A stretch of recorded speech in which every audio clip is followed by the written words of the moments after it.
Olá, boa noite. Veja no Brasil TV desta quinta-feira, dia 17 de fevereiro. Já passa de 100 o número de mortos pelos temporais e deslizamentos de terra em Petrópolis, na região serrana do Rio. Granizo, chuva e ventos fortes causaram prejuízos em Belo Horizonte. Árvores caíram em vários pontos da cidade. A explosão de casos de Covid no Acre preocupa as autoridades. O número de mortes pela doença este mês já é 3 vezes o de janeiro. E ainda, a Polícia Ambiental procura uma onça que tem assustado os moradores no Distrito Federal. É agora no Brasil TV.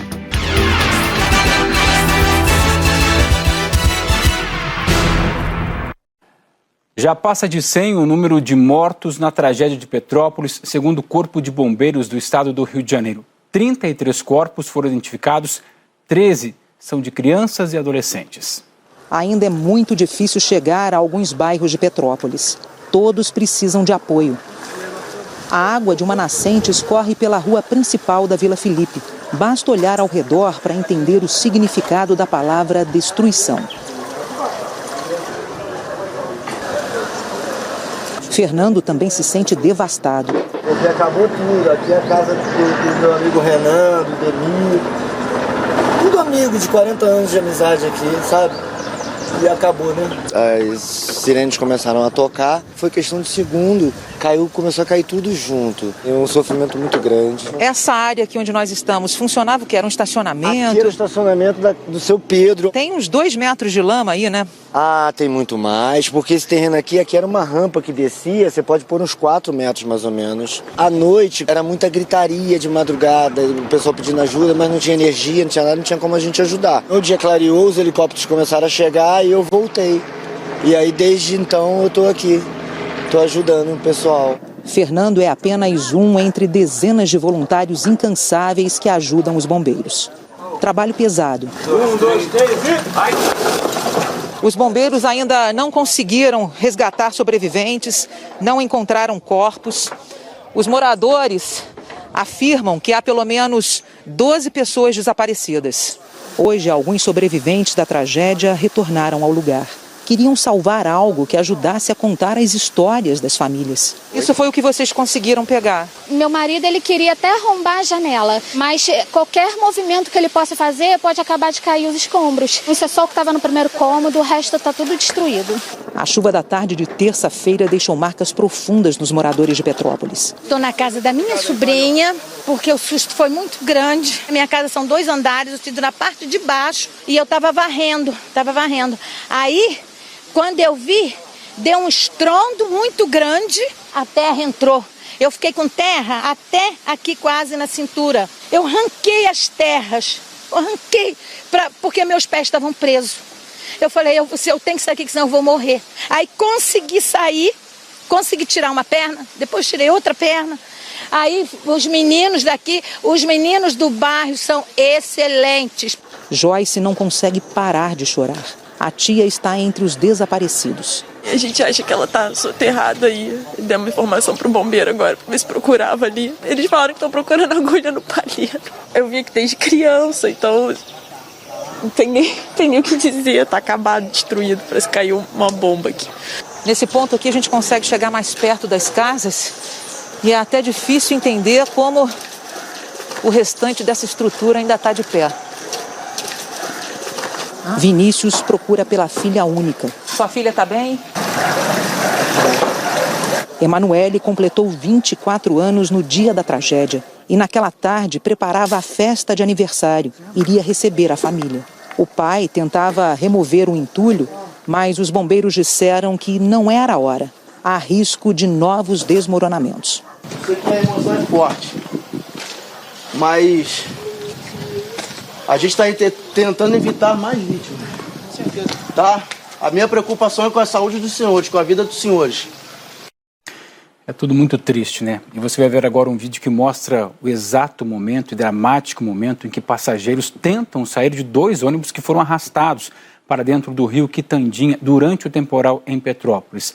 Desesperadas, as pessoas tentavam se salvar, mas a força da água dificultou tudo.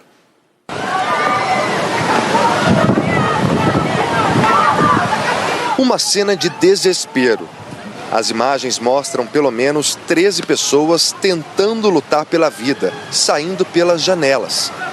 Tem até uma criança com a mochila da escola nas costas. Elas usam uma escada para tentar escapar. Conforme o ônibus vai sendo engolido pela água, alguns vão sendo levados pela correnteza. Repare que há pessoas abrigadas no alto do vídeo. O motorista de um dos ônibus amarrou uma corda no poste e elas conseguiram sair. Mas muitas ficaram e logo a corda arrebenta. Um dos ônibus afunda e uma pessoa consegue nadar até o outro ônibus segurando numa corda. Mas logo o outro ônibus também é engolido pela água e todos são levados pela correnteza. Um dos passageiros desaparecidos é Gabriel da Rocha, de 17 anos. Familiares reconheceram o rapaz no vídeo no momento em que ele sai pela janela e anda em cima de um dos ônibus. Ele tinha ido só no centro trocar uma mochila, que voltou às aulas, e a gente tá sem notícia nenhuma dele. Tá todo mundo desesperado. Para o Felipe, a busca terminou da pior forma possível.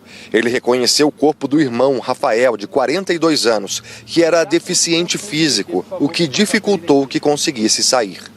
O que mais me dói é o quanto ele sofreu uma morte tão estúpida dessa, sabe? Dentro de um ônibus. Imagina o desespero dele, sabe? Eu não tenho palavra para decifrar, cara, de quanto tá doendo, de quanto tô sofrendo com isso, sabe?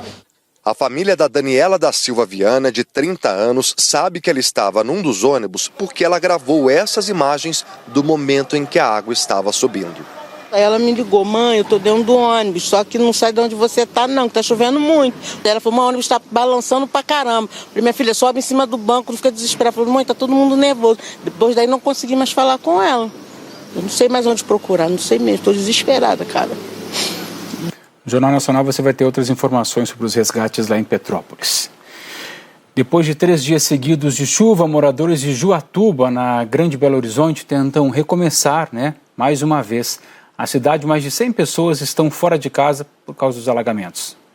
A água já começou a baixar em alguns pontos de Juatuba, mas a lama ainda cobre plantações, ruas e casas no bairro Cidade Nova 2. Os muros, na parte da cidade que fica no encontro entre o Rio Paraupeba e o Ribeirão Mateus Leme, têm as marcas das enchentes do mês de janeiro, ao lado de novos pontos de alagamento que ainda não secaram desde o temporal de terça. Agora a gente está aqui no bairro Varginha. Bem aqui ao lado tem o Ribeirão Serra Azul, que está ainda com um volume bem alto, tem muita correnteza. Ontem à noite a água chegou a transbordar. Pela cerca a gente tem uma noção da situação. Olha a quantidade de vegetação presa. A água aqui subiu cerca de 1 metro. Esse foi o 5º bairro atingido na cidade. Os moradores foram orientados a sair de casa. Alguns já tiveram os imóveis invadidos outras vezes e ficaram com medo. A gente fica todo mundo com medo, né? Porque quando encheu aqui mesmo, eu saí daqui, eram as 2 horas da manhã, correndo com meus meninos aqui, com meu esposo. Então é muito ruim, né? A gente fica triste, né? Que perde tudo, as coisas, né? Dessa vez, a água não chegou a entrar nas casas, mas a rua ficou tomada pela lama. A Defesa Civil continua monitorando esses pontos e o nível do ribeirão. Quando começa a transbordar, a gente já automaticamente já sai emitindo alertas e avisando a comunidade da margem que tem um risco de transbordamento e alagamento. A Defesa Civil à noite, avisamos a comunidade. Quando chegou lá para as 2 horas da manhã, ele voltou para a calha, né? Baixou uns 40 centímetros e se manteve. Agora ele está com uns 40 centímetros abaixo da borda. Mas como nível alto, ainda temos um risco se tiver chuva forte. A chuva dos últimos dias já são cerca de 100 moradores desalojados e pelo menos 4 desabrigados. Eles estão sendo acompanhados pela Secretaria de Assistência Social do município. Pessoas desabrigadas estão sendo levadas para uma escola municipal que foi preparada para recebê-las, para esse acolhimento. As desalojadas têm sido acompanhadas diuturnamente pela Secretaria de Assistência e pela Defesa Civil. A Prefeitura Municipal, ela tem disponibilizado para todas as famílias cestas básicas, água potável, dentre outros benefícios, como inclusive o aluguel social. Algumas famílias que foram desalojadas e desabrigadas já se encontram no aluguel social, já retornaram porque os seus imóveis ficaram comprometidos.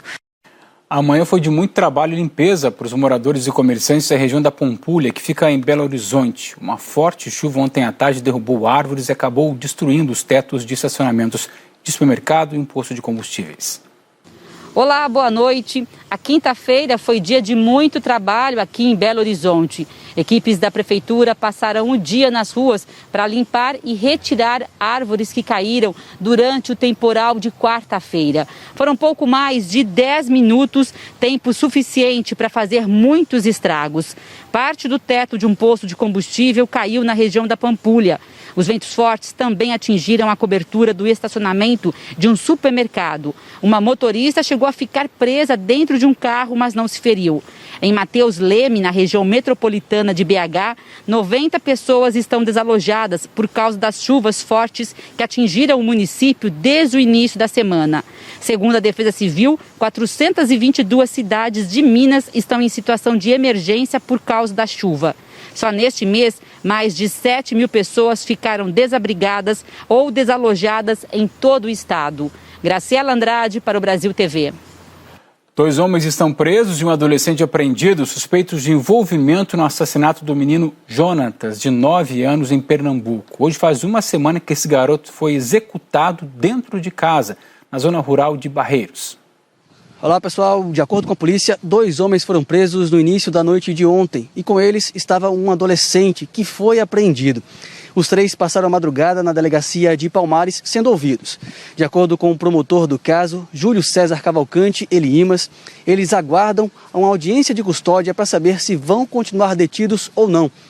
O crime aconteceu na zona rural da cidade de Barreiros, vizinha aqui a Palmares, uma área de Pernambuco marcada por conflitos agrários. Na quinta-feira da semana passada, criminosos encapuzados invadiram a casa da família de Jonatas, balearam o pai no ombro e executaram o menino que tentava se esconder com a mãe debaixo da cama. Os pais do garoto e um irmão prestaram depoimento à polícia esta semana. A Polícia Civil ainda não deu detalhes sobre a participação desses 3 suspeitos, mas disse que um 4º suspeito da morte de Jonatas está preso no sistema carcerário. Danilo César de Palmares, Pernambuco, para o Brasil TV. A Câmara dos Deputados aprovou um projeto que permite a volta das grávidas ao trabalho presencial. A proposta altera a lei aprovada durante a pandemia e que garantiu o afastamento sem impacto no salário. O projeto foi aprovado ontem por 235 votos a favor e 121 contra. O texto altera uma lei sancionada em maio do ano passado, que prevê que durante o estado de emergência, as trabalhadoras grávidas fiquem afastadas do trabalho presencial, atuando de forma remota e sem perda ou redução de salário. O texto aprovado pelo Congresso Nacional prevê o retorno ao trabalho presencial em 2 hipóteses. Se a grávida estiver com a vacinação completa contra a Covid-19, ou seja, primeira e segunda doses, ou com o fim do estado de emergência de saúde pública causado pelo novo coronavírus, decretado em fevereiro de 2020 pelo Ministério da Saúde. A gestante que tiver tomado apenas uma dose ou que não tenha se vacinado só poderá voltar ao trabalho presencial se assinar um termo de responsabilidade. O presidente da Federação Brasileira das Associações de Ginecologia e Obstetrícia, Agnaldo Lopes, diz que neste momento da pandemia, com a vacinação, o retorno das gestantes é seguro. O grande fator que mudou tudo foi a população vacinada em comparação à população não vacinada no ano anterior e no outro ano da pandemia, né? Então, esse ano a gente vive um contexto absolutamente diferente em virtude da vacina. A vacina às gestantes é segura, é eficaz e as gestantes devem ser vacinadas. E isso tem permitido elas voltarem de uma forma presencial aos seus postos de trabalho. Para começar a valer, o projeto depende da sanção do presidente Jair Bolsonaro. 2022 promete ser o ano de retomada para shopping centers, segundo a Associação Brasileira do Setor. Já existe um registro de crescimento desde o ano passado. Em Bauru, no interior paulista, isso não é diferente. Os 2 shoppings da cidade confirmam essa tendência, com novas lojas, quiosques e empregos. Por enquanto é só um treinamento, mas daqui a alguns dias o Marcelo vai assumir o cargo de gerente nesta franquia de restaurantes. Ele já tinha trabalhado com fast food antes, mas estava fora da área. Cheguei a ficar desempregado na pandemia, como um monte de gente, e eu moro sozinho, então foi bem complicado, foi uma situação de quase ter que sair de casa. mas a gente deu uma volta por cima e estamos aí com tudo. Este restaurante abriu há pouco mais de 3 meses neste shopping de Bauru. É a primeira franquia contratada pelo Rafael. Deixou o empresário na dúvida se daria certo. Colocamos a cabeça no lugar, respiramos, falamos assim, não, é uma coisa nova, é uma franquia mundialmente conhecida de nome, é uma novidade no interior paulista, que não tem, né? É a primeira loja nossa e tá indo bem, né, desses 3 meses aí. Depois de 2 anos de muito vai e volta, abre e fecha, agora os shoppings finalmente parecem ter encontrado um cenário de estabilidade. A partir do segundo semestre isso estabilizou, né? Então essa estabilidade deu mais segurança aos lojistas, a vacinação também, no avanço da vacinação deu segurança aos clientes e a gente pôde aos poucos estar retomando aquele fluxo pré-pandemia que aconteceu efetivamente no último trimestre de 2021. De acordo com a Associação Brasileira de Shopping Centers, o setor vem em movimento de retomada. Em 2022 deve ser um bom ano sem grandes sustos. Em 2020, ano que a pandemia chegou e os locais ficaram fechados durante muito tempo, o faturamento do setor a nível nacional foi de quase 129 bilhões de reais, um número abaixo do que eles esperavam. Já no ano passado, houve um crescimento. O faturamento foi para 159 bilhões, um aumento de 23%. Neste outro shopping de Bauru, as expectativas também são boas. São 180 espaços para lojas e quase todos estão ocupados. O movimento de clientes voltou ao patamar pré-pandemia. Bom para o consumidor, que encontra mais opções de compra, bom para o lojista e para quem está em busca de emprego. Só no início de fevereiro, o shopping abriu mais de 30 postos de trabalho. Mais um sinal de que 2022 começou com um novo fôlego. O shopping tem um papel bem importante, né, na região, tanto com trabalho direto no shopping, na operação do shopping, nas lojas, quanto trabalho indireto, todo mundo que está envolvido no negócio. Fevereiro a gente vê esse aquecimento das vagas, a gente hoje está com mais de 35 vagas em 30 lojas espalhadas pelo shopping, desde vendedor até gerente de loja, então tem uma gama grande de segmentos variados. Então a gente sente um aquecimento, enfim, oportunidades estão aparecendo. Vamos falar do coronavírus. No estado do Acre, uma explosão de casos confirmados de Covid preocupa as autoridades de saúde. Já a notificação da subvariante da Ômicron. Nos primeiros 16 dias de fevereiro, o número de casos confirmados já é quase o de todo o mês de janeiro e a quantidade de mortes triplicou de um mês para o outro. Oi, Marcelo. A explosão de novos casos da doença no Acre coincide com o mesmo período da confirmação de novas variantes da Covid no estado.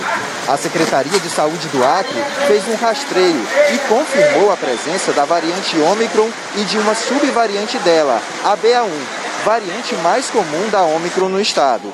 No mês de janeiro, o Acre registrou 12.876 casos da doença e 20 mortes. E em fevereiro, já contabilizou até o dia 16, 12.386 casos e 66 mortes. A Ômicron já responde por quase todos os resultados positivos de Covid-19 no Acre. É o que mostra um boletim de vigilância epidemiológica divulgado pela rede Corona Ômica, ligada ao Ministério da Ciência, Tecnologia e Inovações.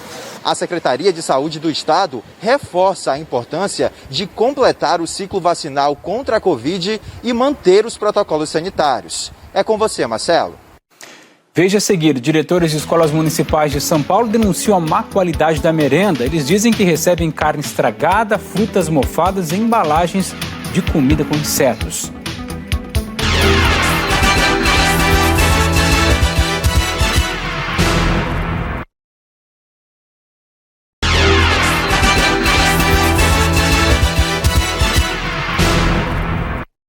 O Brasil TV está de volta com a denúncia de funcionários de escolas da rede municipal de São Paulo de que estão recebendo alimentos estragados para servir na merenda das crianças. Seria frango vencido, arroz com larvas e frutas mofadas. Um hortifruti completo. Verduras, legumes, frutas, tudo podre ou mofado, impróprio para o consumo. Mas nada disso estava no lixo. Foi entregue assim para fazer parte da merenda de alunos da rede municipal de ensino da capital.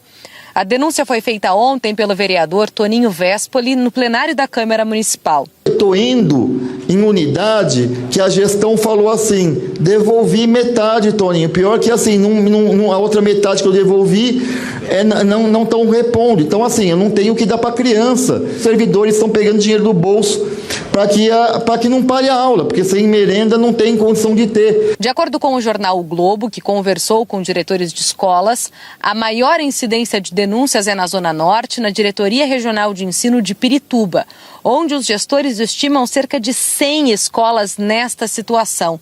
Mas há casos espalhados pela Zona Sul. Imagens obtidas pelo SP1 mostram problemas com a distribuição de carne numa creche do Jabaquara. Esse frango está podre, fedendo a carniça.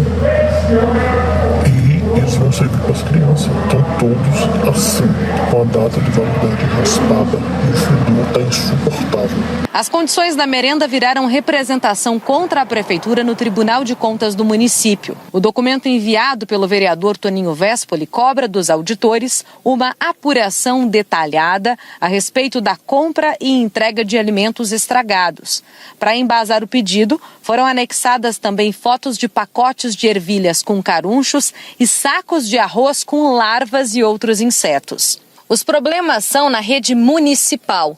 Mas no fim do mês passado, o SP2 mostrou que quilos e mais quilos de arroz foram descartados em uma caçamba em frente à Escola Estadual Professor Antônio José Leite, na Vila Nova Cachoeirinha. Jogando dinheiro público fora. Segundo o governo, o alimento foi para o lixo porque já chegou ruim à escola e a empresa responsável pela entrega foi notificada. Enquanto algumas escolas municipais recebem comida podre, outras sequer têm recebido alimentos. Nós conversamos com uma professora da rede municipal de uma escola em Perus. Com medo de represálias, ela não quis gravar uma entrevista, mas nos mandou um áudio contando quais adaptações a direção foi obrigada a fazer na merenda escolar. Quinta-feira passada, os alunos não tiveram merenda no período da tarde. Só foi servido no horário do almoço bisnaguinha com achocolatado. E ontem fomos surpreendidos com bilhetes no caderno das crianças informando que hoje não haveria merenda para servir as crianças. A alegação é falta de alimento que não está sendo entregue. Então hoje também será servido merenda seca. Vamos às explicações, se é que existem, né? A Prefeitura de São Paulo disse que a entrega de comida é feita por uma empresa terceirizada e que os diretores das escolas são orientados a sempre conferir os alimentos e não receber nada que não tenha qualidade. A Prefeitura também diz que quando o problema é identificado, a empresa terceirizada tem um prazo de 24 horas para substituir esses carregamentos. E disse que isso foi feito nas escolas que mostramos na reportagem. Olha essa história. Policiais militares do Batalhão Ambiental no Distrito Federal estão à procura de uma onça que tem atacado animais de propriedades rurais da região do Altiplano Leste. Em uma semana, a onça atacou animais de pelo menos 4 propriedades dessa região. Hoje pela manhã, então, os policiais entraram na mata densa ao lado das chácaras para instalar câmeras. A partir dessas imagens, eles agora querem tentar encontrar esse animal. Os militares foram até a propriedade rural onde uma potrinha e 12 galinhas morreram após um ataque de onça no Altiplano Leste. Os PMs chegaram acompanhados também do IPRAM, que está monitorando o caso. Desde a semana passada, a onça já atacou animais em pelo menos 4 propriedades da região. Além da potrinha e das galinhas, 9 ovelhas e 2 cães também foram encontrados com sinais de mordida em outras chácaras. A preocupação dos militares é evitar mais mortes de animais, mas também proteger a onça. A gente está muito preocupado com ela, porque é muito mais fácil alguém tentar matar ela do que ela querer matar alguém, na verdade.